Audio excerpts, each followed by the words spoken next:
Alhamdulillah, sekali-sekali healing ke kampus.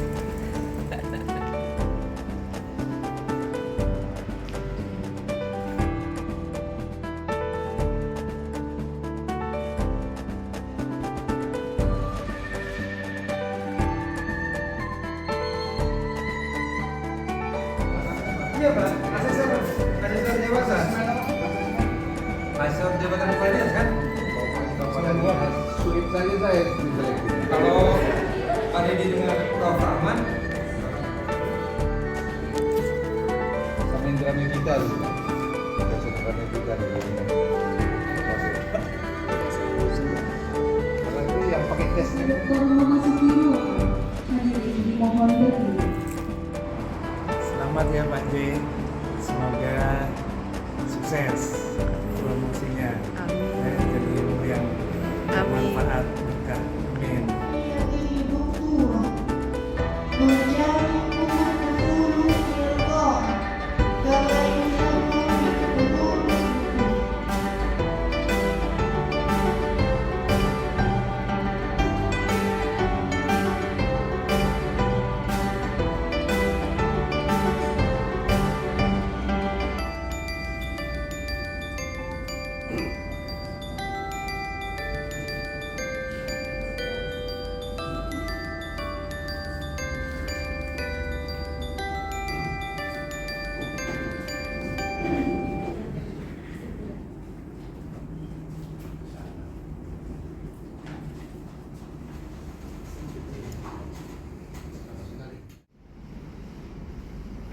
Hadirin dipersilakan duduk kembali. Dr. Akidah dan Filsafat Islam dipersilakan mengambil tempat.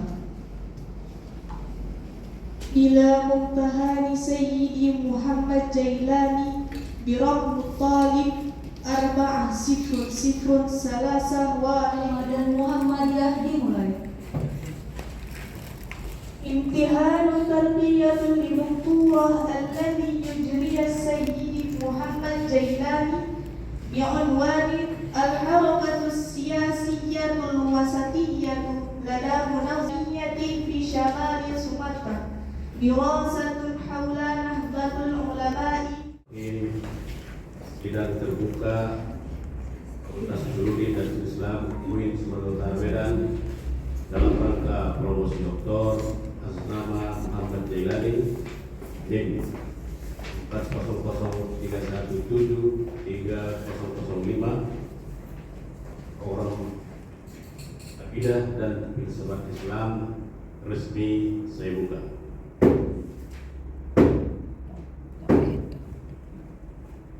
Pertama, Bapak Profesor Dr. Kartini Tibage. Promotor kedua, yang mulia itu pelajar Bapak Waligio PhD. Para anggota penguji lainnya, yang mulia terpelajar Ibu Dr. Eli Wabisa Arah Tibage. Bapak yang mulia terpelajar Dr. Adnan MH dan penguji eksternal kita yang mulia terpelajar ini Anda Aceh.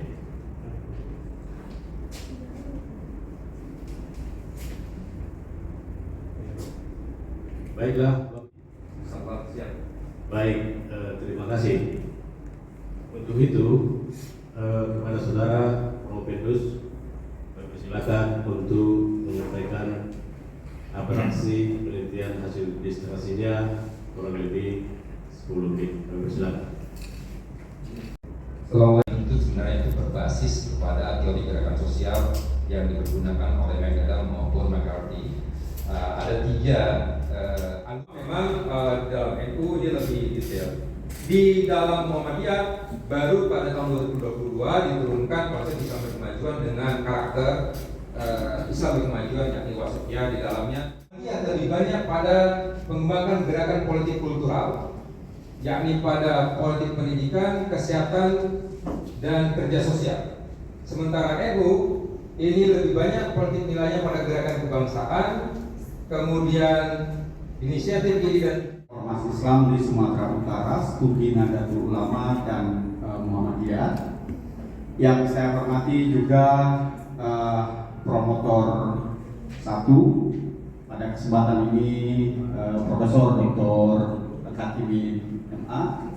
Demikian juga tim penguji yang telah hadir pada kesempatan ini. Dan Bapak Ibu sekalian yang hadir untuk meraihkan kejayaan daripada calon Muhammad Jailani pada kesempatan ini dalam ujian disertasi. Sebagai pembimbing kami tentu sangat bahagia pada kesempatan hari ini. Saudara Muhammad Jailani telah berhasil secara baik sekali untuk menyelesaikan studi di program doktoral ini, dan kita sama-sama dengarkan bagaimana dia telah menyampaikan dengan apik sekali apa yang telah diteliti selama beberapa waktu. Dan bagi kami penelitian yang telah dijalani ini insya Allah akan memberikan kontribusi besar.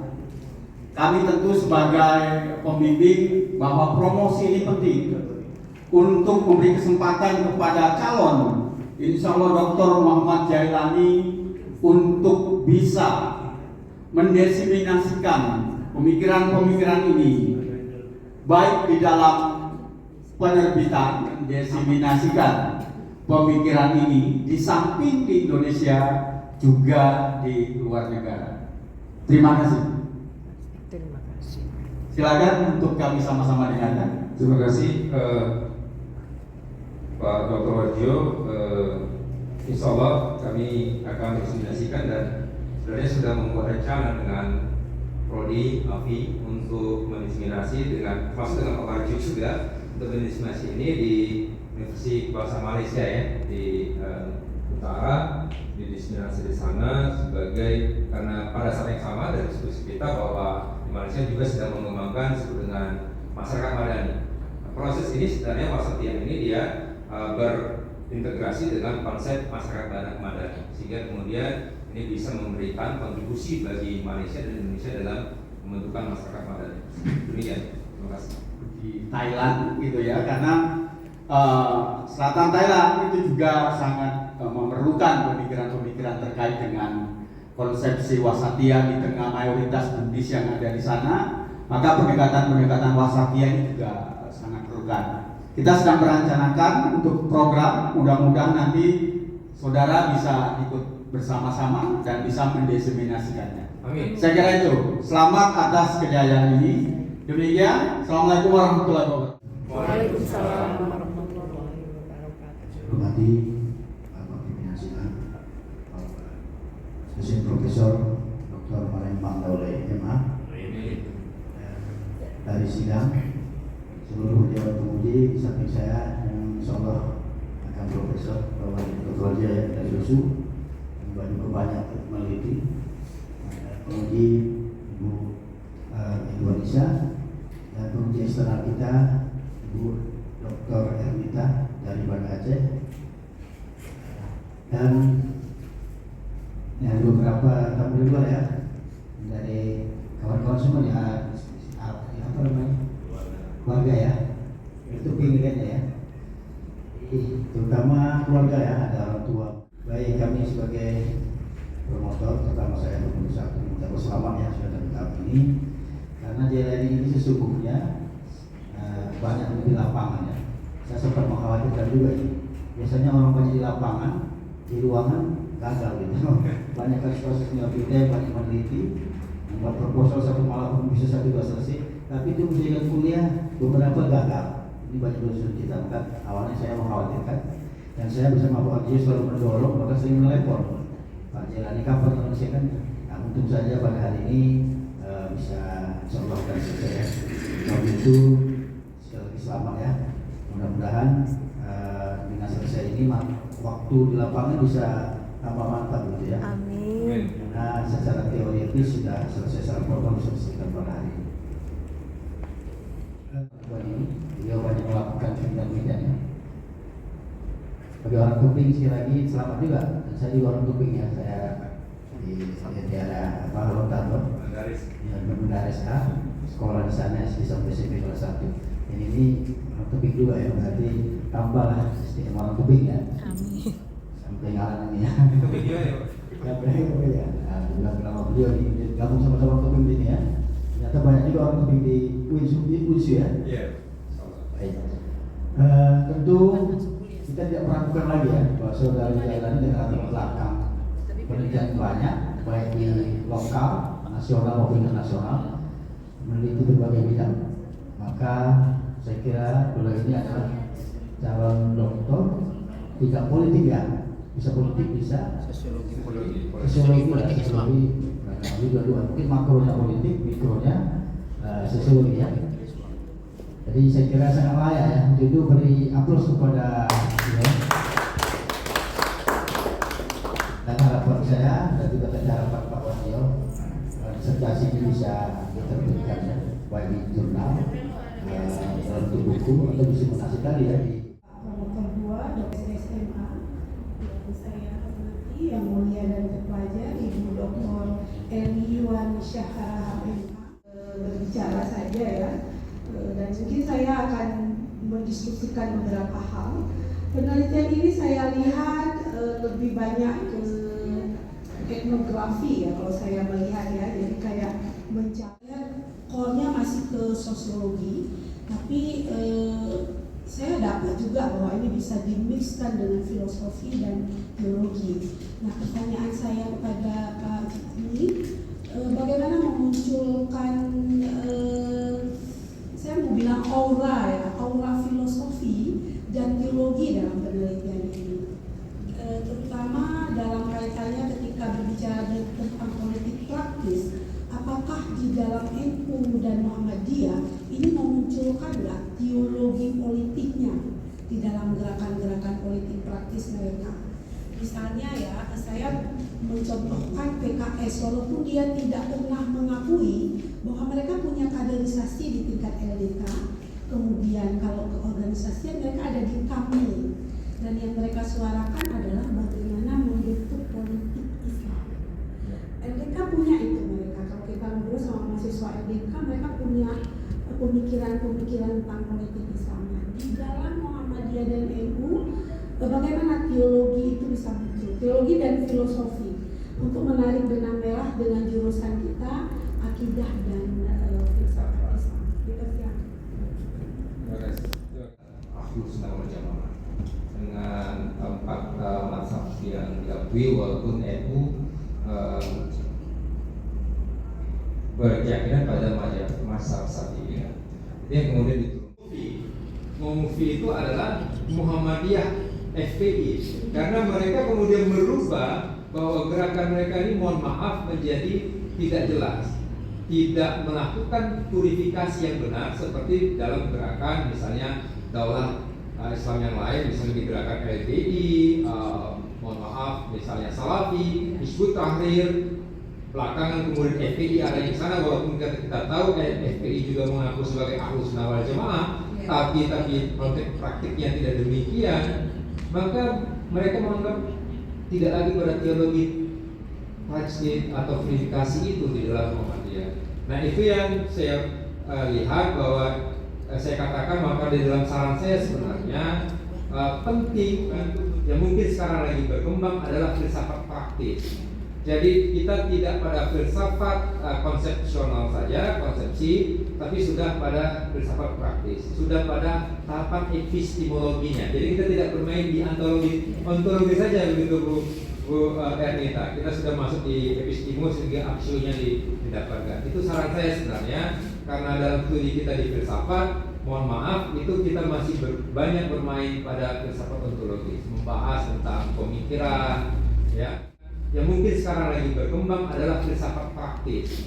Jadi kita tidak pada filsafat konsepsional saja, konsepsi, tapi sudah pada filsafat praktis, sudah pada tahapan epistemologinya. Jadi kita tidak bermain di ontologi saja, begitu Bu Ernita. Kita sudah masuk di epistemo sehingga aksionya didapatkan. Itu saran saya sebenarnya, karena dalam studi kita di filsafat, mohon maaf, itu kita masih banyak bermain pada filsafat ontologis, membahas tentang pemikiran, ya. Tapi kita ujungnya pada pembentukan kesalahan sosial.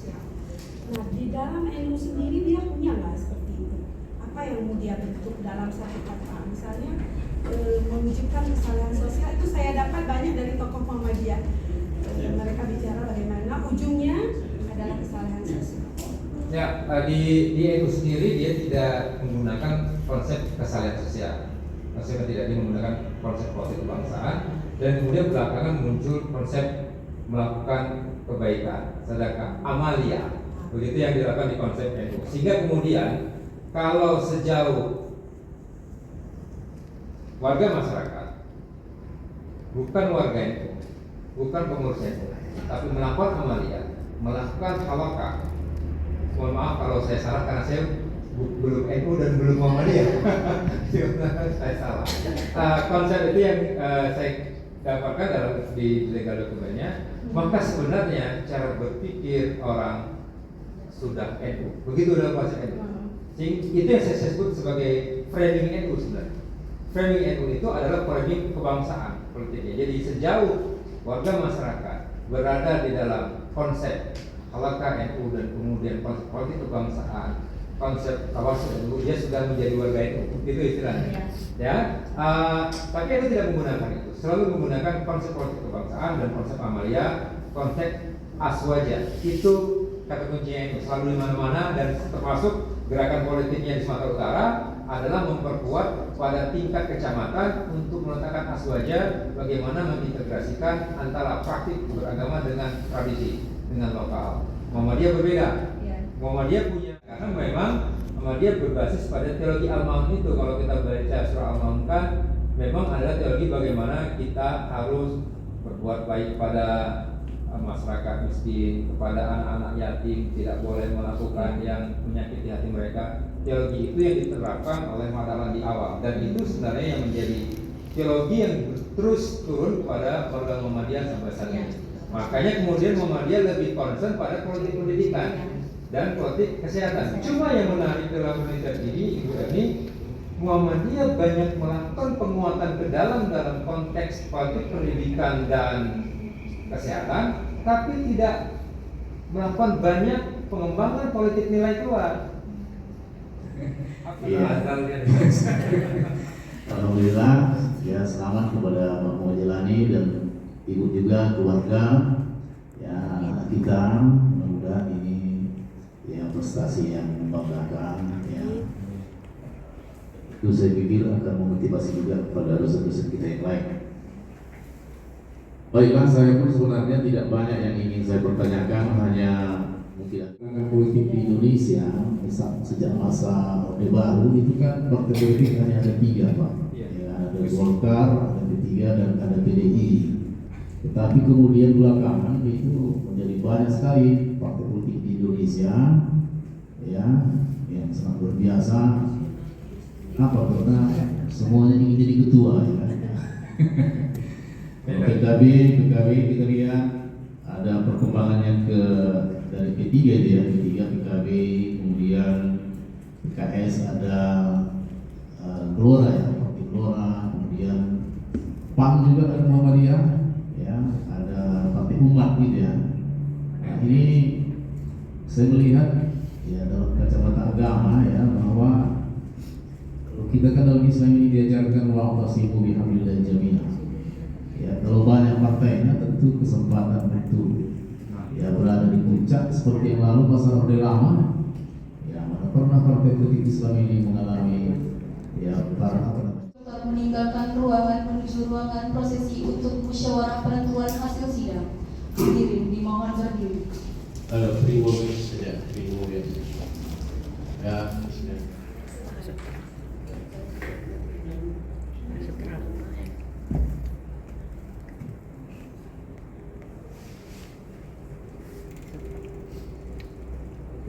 sudah siap, saudara Prof. Petrus, untuk mendengarkan hasil sidang kita ini? Baik, kepada saudara sekretaris sidang, Bapak Dr. Zulkarnain, silakan untuk membacakan hasil sidang kita pada hari ini. Silakan. Assalamualaikum warahmatullahi wabarakatuh. Pada hari ini saya akan membacakan berita acara undian promosi doktor disertasi terbuka. Panitia ujian promosi doktor disertasi terbuka program doktor akidah dan filsafat Islam yang diangkat oleh Rektor UIN Sumatera Utara Medan dengan surat keputusan nomor 732 tahun 2024 tanggal 22 Agustus 2024 setelah memperhatikan jawaban-jawaban dari mahasiswa. Nama Muhammad Jailani, NIM 40031730005, Prodi Akidah dan Filsafat Islam, menyatakan bahwa saudara tersebut lulus dalam ujian promosi doktor disertasi terbuka dengan nilai disertasi 95 A+. Alhamdulillah. Indeks prestasi kumulatif IPK 3,77, yudisium terpuji. Dengan demikian kepada saudara tersebut diberikan gelar doktor dan yang bersangkutan adalah doktor ke-32 dari program doktor Akidah dan Filsafat Islam Medan 29 Agustus 2024. Panitia ujian terbuka. Ketua Dr. Marembang MA ditandatangani. Sekretaris Dr. Zulkarnain MAG ditandatangani. Anggota penguji Profesor Dr. Kakimin MAG ditandatangani. Wardio MA PhD ditandatangani. Dr. Eliwanisa Rahab MAG ditandatangani. Dr. Adnan MA ditandatangani. Dr. Ernita Dewi MHum ditandatangani. Demikian pembacaan berita acara ujian promosi doktor atas nama Muhammad Jailani. Kemudian saya kembalikan kepada pimpinan sidang.